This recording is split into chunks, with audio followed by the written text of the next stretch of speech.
Muy buenos días. Muy buenos días con todos. Tengo mucha alegría de estar aquí hoy día en el Día de las Telecomunicaciones.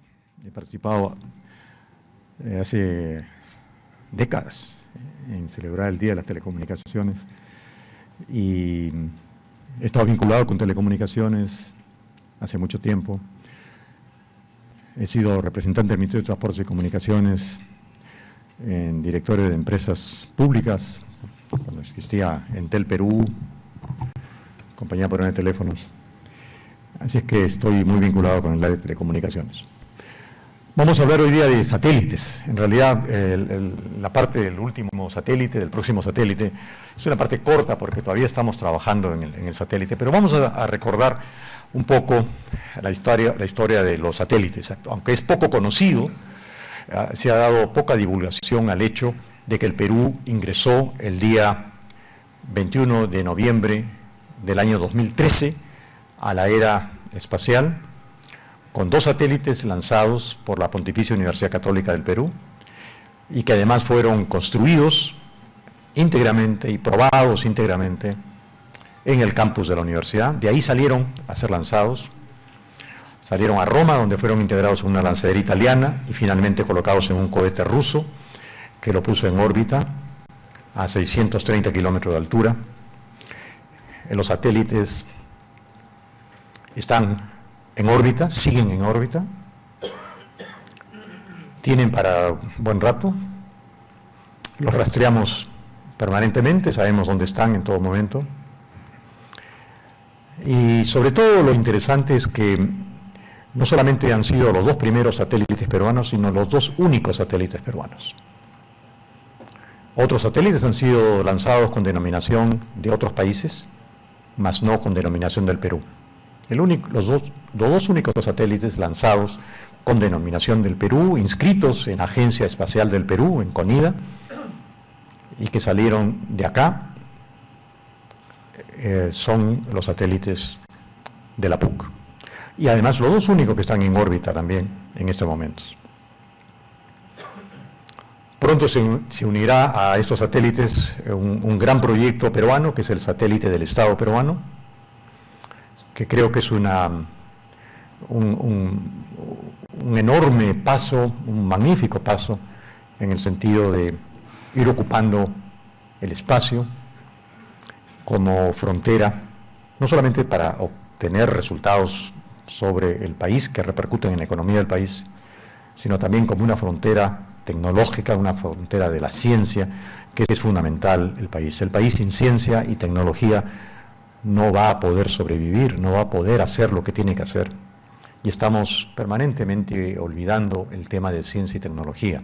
Es algo que quiero rescatar.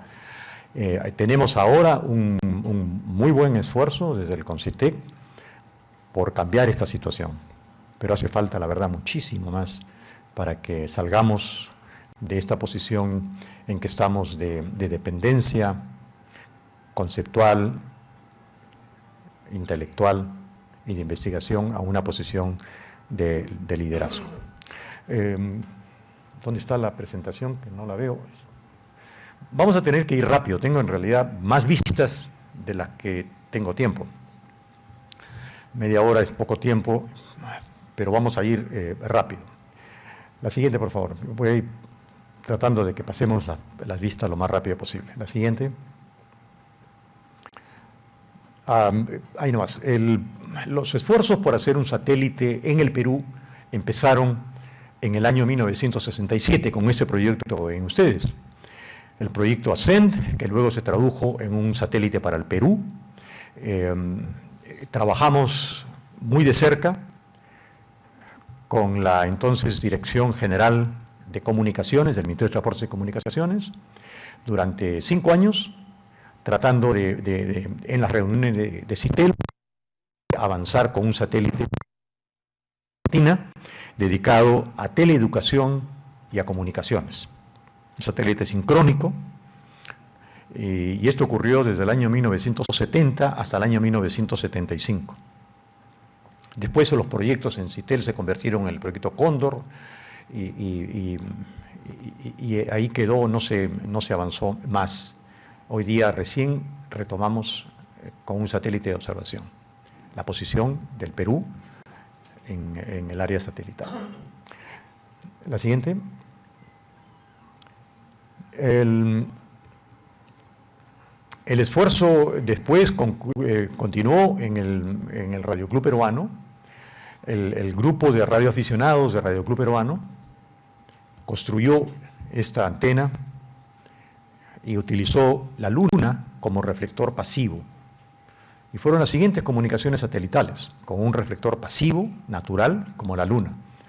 Y se hizo muchos contactos con países en Estados Unidos y en Europa a través de la luna.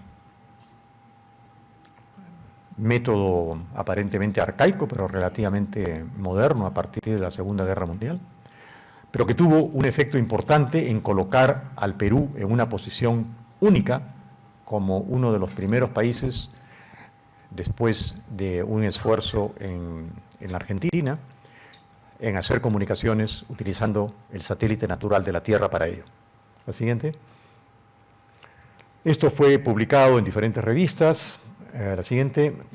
Luego hicimos un experimento del observatorio de Jicamarca, utilizando la antena de Jicamarca para hacer lo mismo, pero con un sentido de broadcast, es decir, se reflejó señales en 50 MHz desde el observatorio de Jicamarca, utilizando código Morse y señales pulsadas, y fue recibido por unas 300 personas con equipos muy sencillos en Estados Unidos y el Canadá. La siguiente.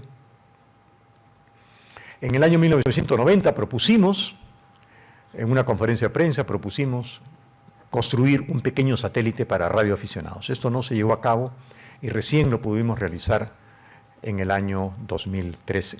La siguiente.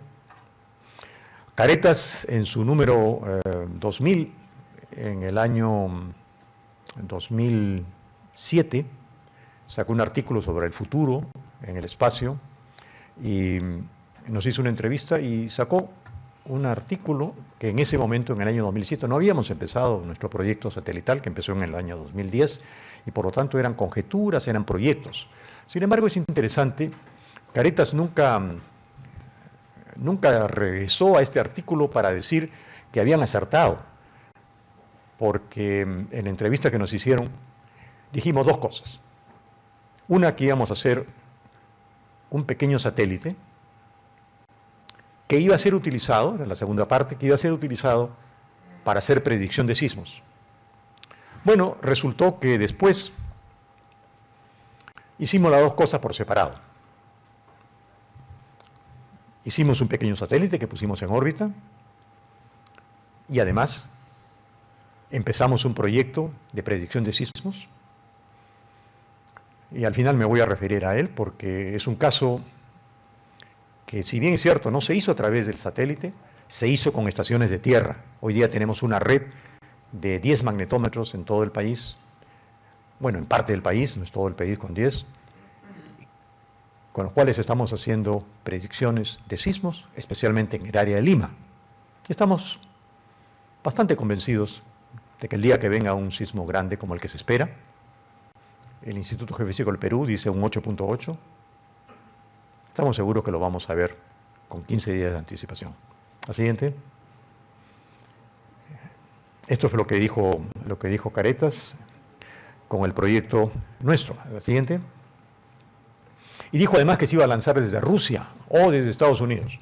En realidad casi lo lanzamos desde Estados Unidos y al final se lo lanzó desde Rusia, así que hasta en eso acertaron. Especificaciones del satélite, no voy a entrar en mucho detalle, esto para leerlo con calma.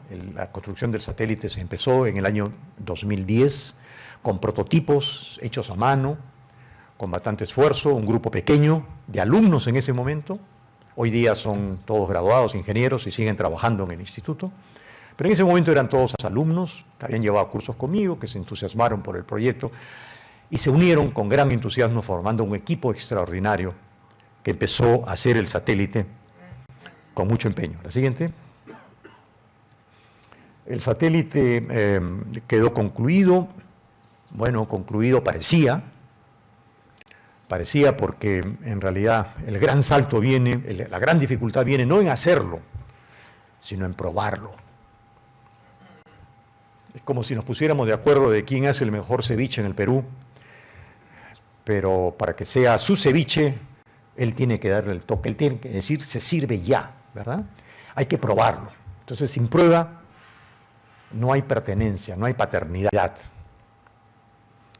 Y por lo tanto, como no teníamos cómo probarlo, tuvimos que dedicarnos a aprender a hacer las máquinas para probarlo, construir las máquinas, aprender a usarlas y usarlas para probar el satélite. Eso significaba pruebas de vibración con las características del cohete que lo iba a llevar. No es un Mercedes-Benz, es un camión volquete de 45 toneladas.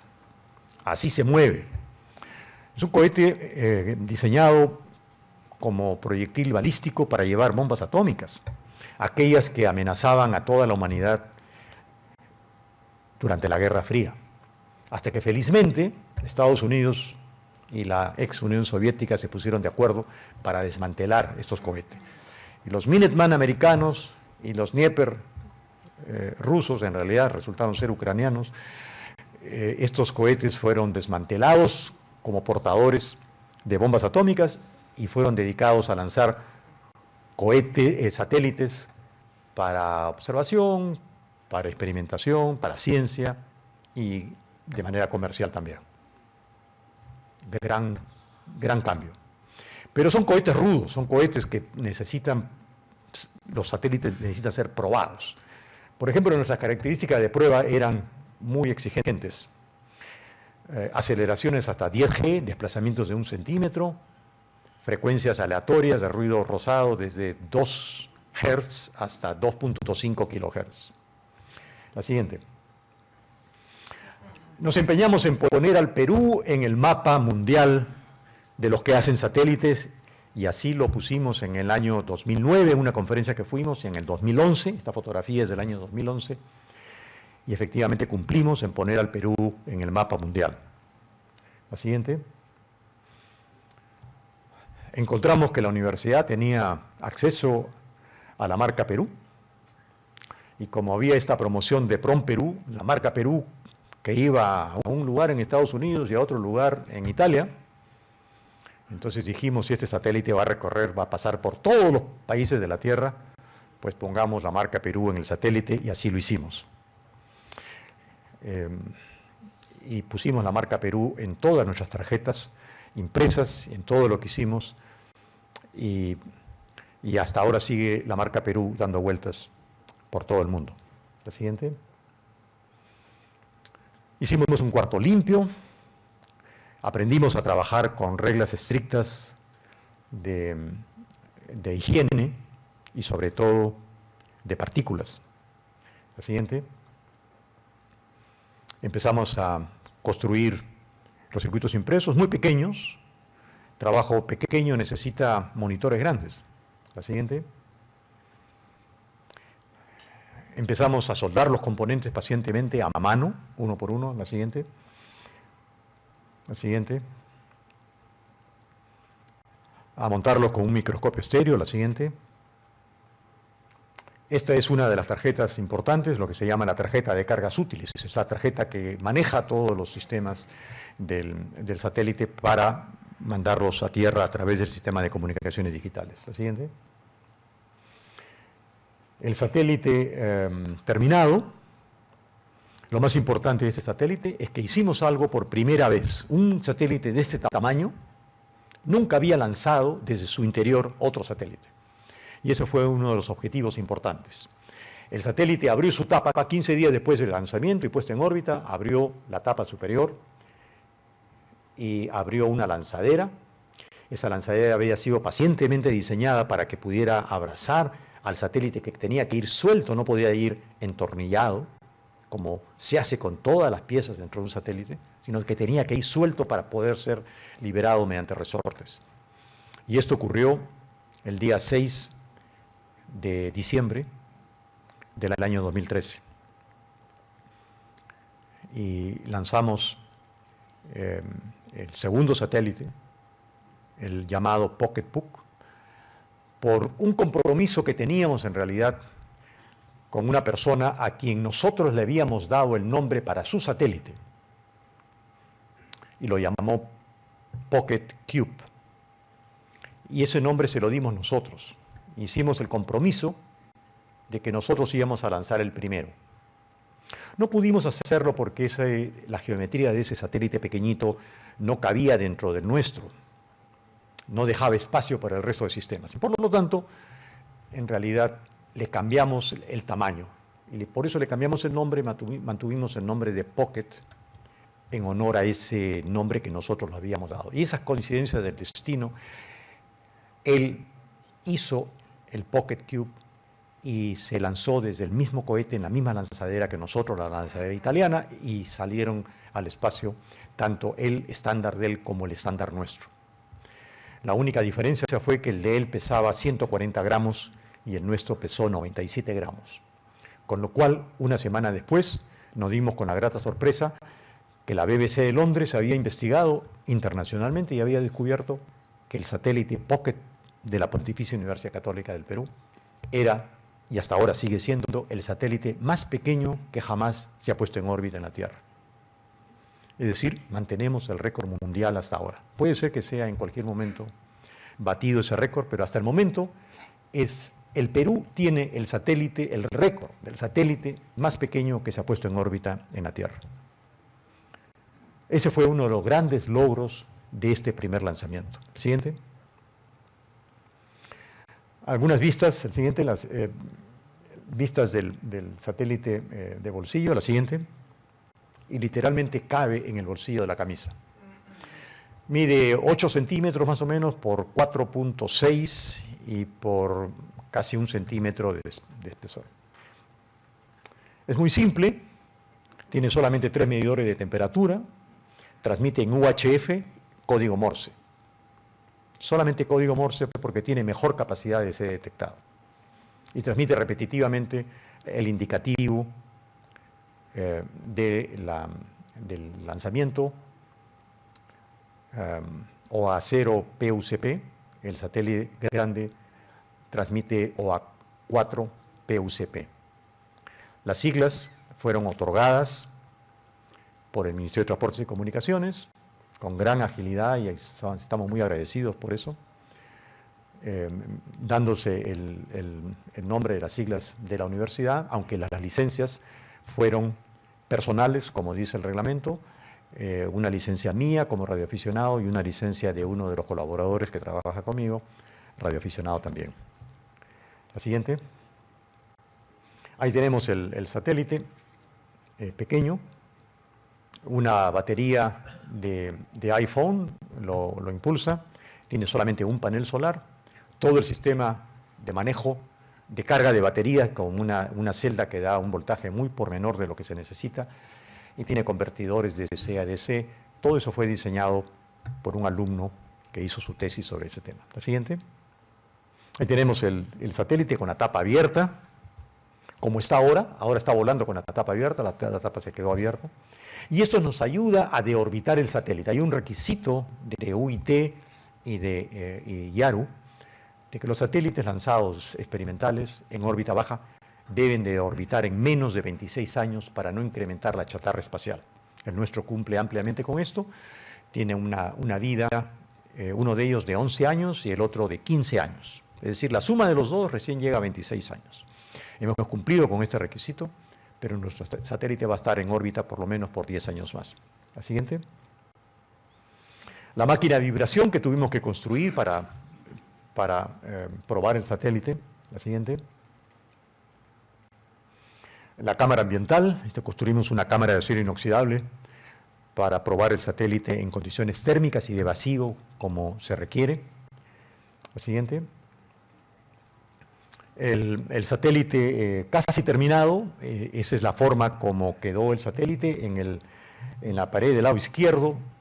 Ven ustedes una especie de bobina de teflón hecha especialmente para albergar la antena. Las antenas son 2 antenas, una en VHF y otra en UHF, son antenas de plano de tierra que tienen 2 radiales de un cuarto de longitud de onda, una antena de VHF hacia un lado y UHF hacia abajo. Y estas antenas van enrolladas, las 4 espigas van enrolladas dentro de esta bobina y son liberadas después de lanzamiento.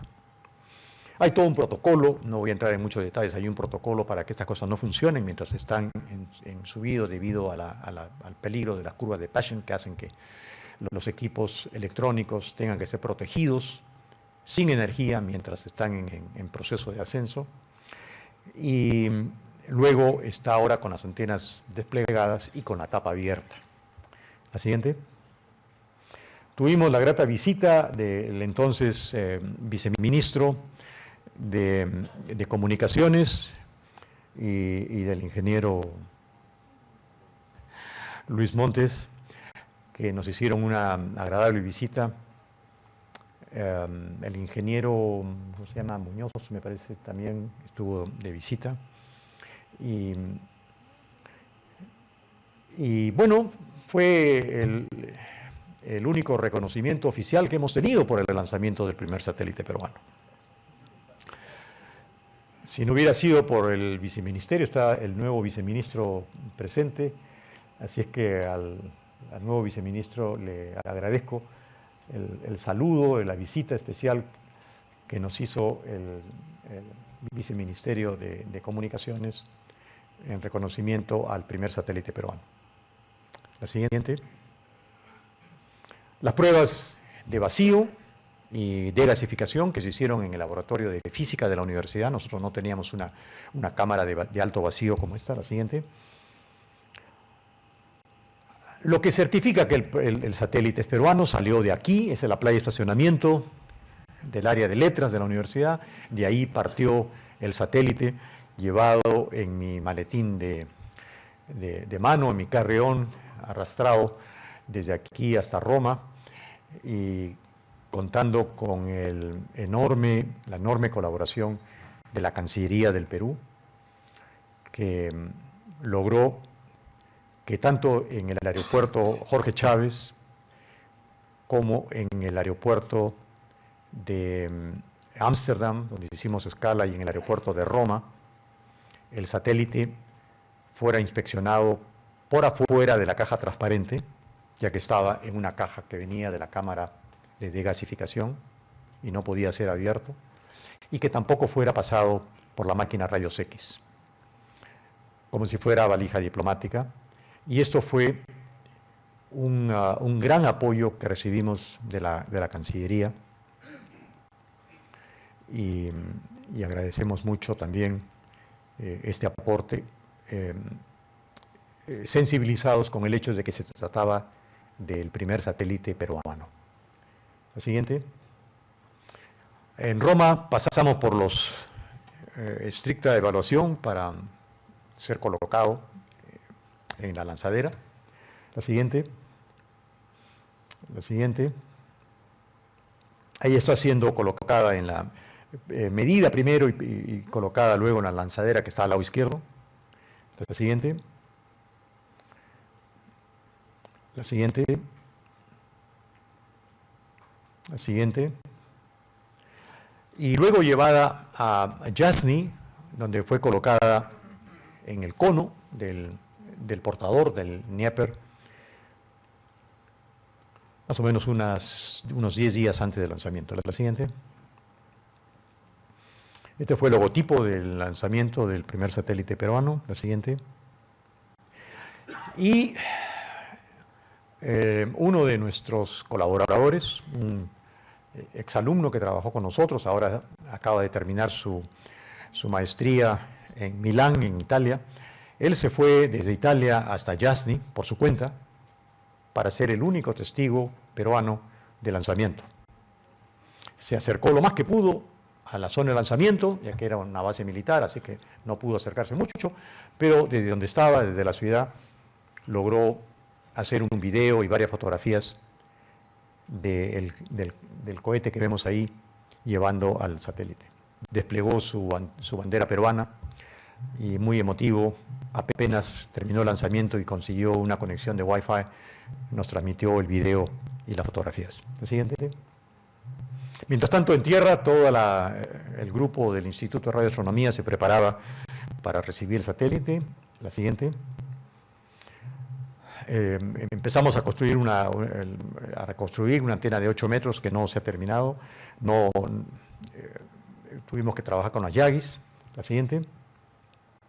Tenemos la estación de tierra. Este es el equipo de recepción del satélite, de los satélites. La siguiente. Y esos son los primeros registros de la transmisión de Packet Radio en el protocolo AX25, que a 1200 baudios empezó a transmitir 13 días después del lanzamiento. Contamos con el apoyo del rastreo obligatorio que hace NORAD, de la Fuerza Aérea de los Estados Unidos, que rastrea todos los objetos lanzados al espacio, incluso la chatarra. Nos dieron los parámetros keplerianos, con eso lo introdujimos en el programa de rastreo y pudimos ubicar la posición del satélite 13 días después del lanzamiento. La siguiente. Ahí tenemos uno de los tantos pases. El satélite gira en 96 minutos y por lo tanto aproximadamente tenemos un pase diario, no siempre bueno, pero más o menos es un paso al día. La siguiente. Esta es la certificación de NORAD, donde nos felicitan por el satélite y además vigilan permanentemente toda la chatarra y también en nuestro satélite. Cada 15 días actualizan los parámetros y de esa manera sabemos exactamente de dónde está. Y además de eso, nos ha alertado ya de 3 roces a 200 metros solamente con chatarra, fruto de la colisión del satélite Iridium y el Cosmos 235, un satélite ruso y un americano que se estrellaron hace un tiempo. Han producido una gran cantidad de chatarra y esa chatarra amenaza nuestra órbita permanentemente. Ya hemos tenido 3 casos a 204 metros, 350 metros de distancia y felizmente no pasa nada hasta ahora. La siguiente. Esa es otra vista más cercana del satélite nuestro, donde dice PUXAT 1, ahí estamos. La siguiente. Actualmente hemos mejorado nuestra capacidad de tierra, preparándonos para el próximo satélite y sobre todo nos hemos integrado con nuevos equipos que nos permiten el de la detección de sismos. Vamos a ver la siguiente. El mapa que está al lado derecho es nuestro nuevo sistema de observación permanente de nuestra red de 10 magnetómetros que queremos incrementar a 50 o 60 para tener cobertura en todo el país. Pero con estos 10 magnetómetros tenemos ya detectado una docena de sismos y con datos obtenidos aproximadamente entre 14 y 15 días antes de la ocurrencia del sismo. Hemos detectado una zona activa que está en el norte de Lima y algunas repercusiones en el sur por Chilca, Mala, y estamos permanentemente confiados que vamos a tener buenos resultados. El más pequeño que hemos logrado detectar en septiembre del 2014 ha sido un sismo 3.1 frente a Ventanilla y lo dimos a conocer de manera reservada, por cierto, y ocurrió exactamente el día 10 de septiembre. En realidad ocurrió el día 11 de septiembre, 4 minutos después de la medianoche. Aquí tenemos una capacidad de más o menos un día de detectar la posición de los sismos. Y el paréntesis que quiero hacer acá es porque esto es importante, porque de nuevo, detrás de este proyecto que tenemos están las telecomunicaciones. Las señales vienen desde Aucayama, San Lorenzo y tan al sur como Los Palos, a 5 kilómetros de la frontera sur. Y traemos esta señal gracias a comunicaciones por celulares y por una estación VSAT en el sur. Y esto se logró por la donación total de todo el tráfico, los módems y de la estación VSAT de Telefónica del Perú, a quien quiero agradecer nuevamente, porque gracias a la celeridad de su presidente pudimos tener estas estaciones funcionando. La Marina de Guerra del Perú nos apoya permanentemente en los viajes a la isla San Lorenzo para hacer mantenimiento, etc. Pero la señal viene por celular. Son 60 megabytes diarios de cada uno, es decir, 600 megabytes que traemos por telefonía celular hasta la Universidad Católica, donde procesamos con procesamiento totalmente creado por nosotros, por software creado por nuestra gente, y tenemos una ventana de aproximadamente 14 a 15 días. Ahora, en la zona de Lima, sobre todo, donde tenemos una buena posición de los magnetómetros, en San Lorenzo y Aucayama en el norte, por Huaral, podemos conocer con bastante precisión dónde y cuándo se va a producir un sismo. Y estamos trabajando rápidamente en obtener información de la magnitud. Ya tenemos una curva de segundo orden que es una buena aproximación, pero nos falta todavía muchísima data. No quiero decir que necesitamos sismos, la verdad, porque eso no es cierto. Lo único que queremos es poder tener un magnetómetro donde se va a producir el próximo sismo. Porque de esa manera recogemos más casuística, recogemos más estadística, que es lo que necesitamos para completar nuestra curva, que relaciona los parámetros de lo que vemos, pulsos electromagnéticos que recibimos, con la magnitud del sismo. Porque claro, los sismos de 3, 4 y quién sabe hasta 5 pueden asustar, pero no causan daño. Pero los de 6 para arriba, sí. Y lo que acabo de escuchar en Canal 7, en una entrevista larga a Hernando Tavera, director de sismología del Geofísico, nosotros no somos sismólogos, somos físicos, no somos sismólogos.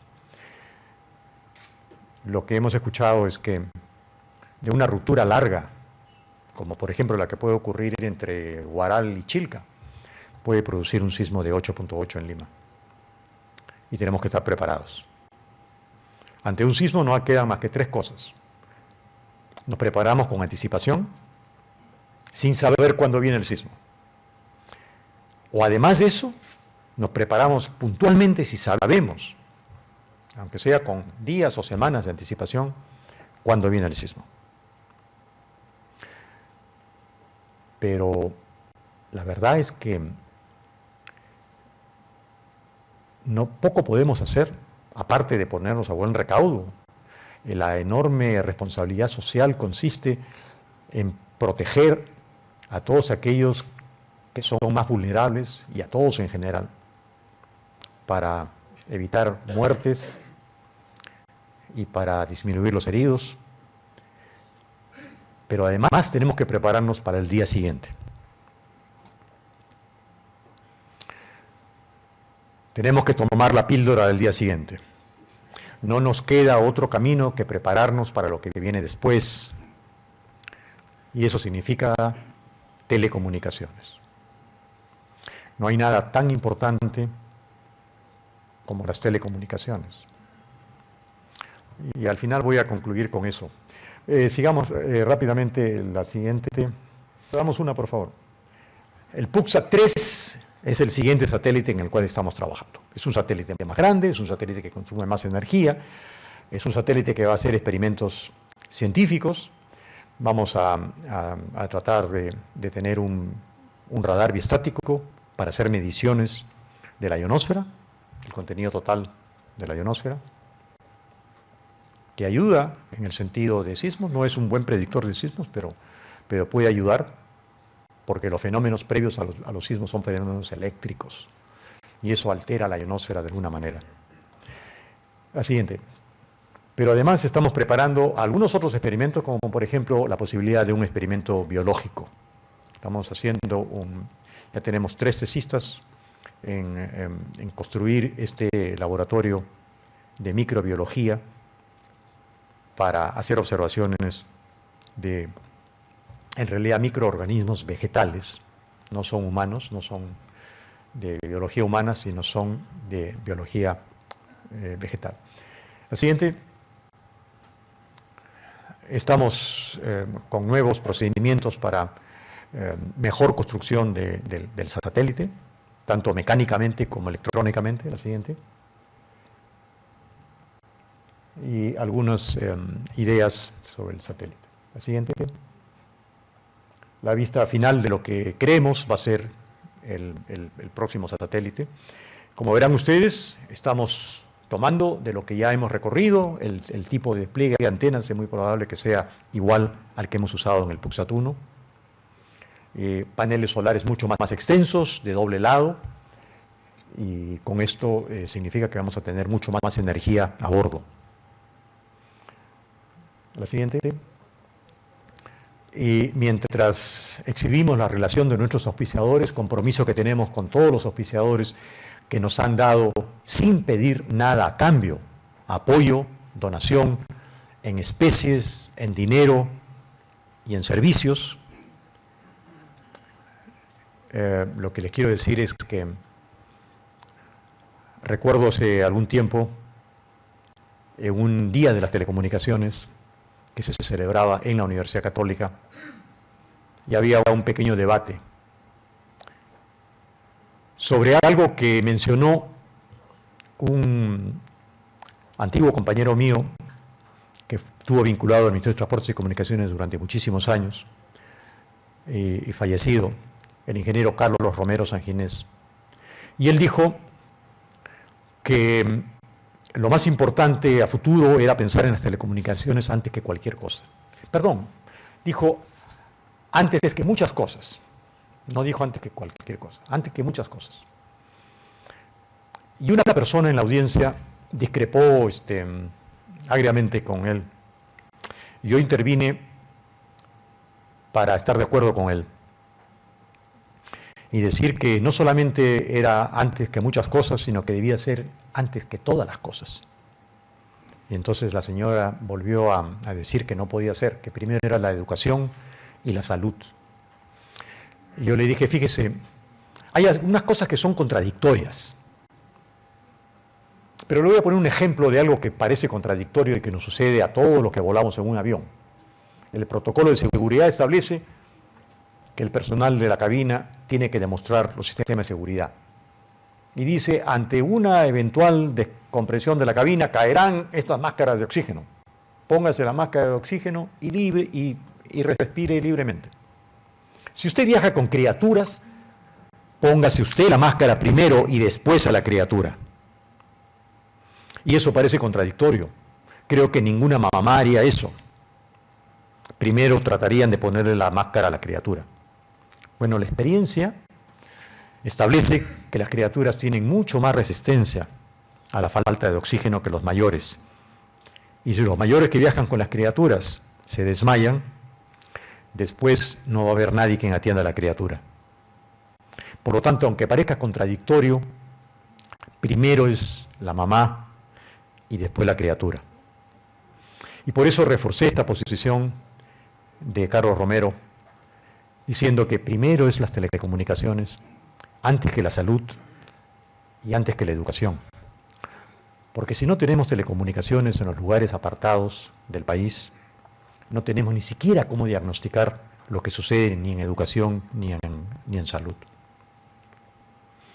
Y he sido testigo de muchísimos casos, de la manera como se ilumina el Perú en los lugares remotos o en las zonas rurales.